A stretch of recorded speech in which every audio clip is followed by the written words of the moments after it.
और ठाकुर जी के सामने बड़े बड़े कढ़ाई रखी। तो उस दिन पुजारी जी से गलती ये हो गई कि सामने मिठाई रखवे की जगह, खीर रखवे की जगह उनने कड़ी रख दी।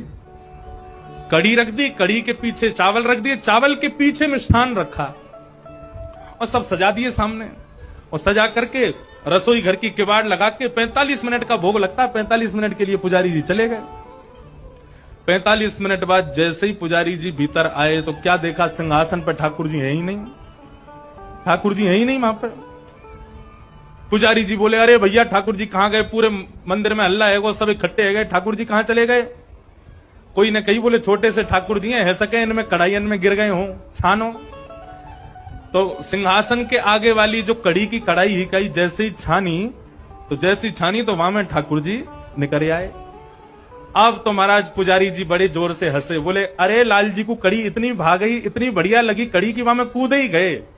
अब तो भैया रोज कड़ी बनेगी ठाकुर जी के काज। अब तो कोई भी उत्सव हो, कछु भी हो, रोज कड़ी बन रही है, रोज ठाकुर जी के आगे कड़ी रखी जावे।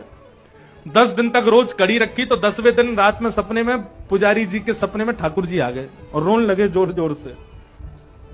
पुजारी जी बोले, ठाकुर जी रो काई को रहे हो? बोले मैं यहां मारे रो रहा हूं, तुम रोज कड़ी को भोग लगा रहे हो।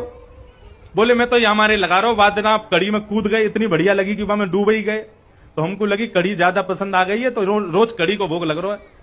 ठाकुर जी बोले, अरे मैं कड़ी में कड़ी खावे को ना कूदो, तो फिर काय को कूदे?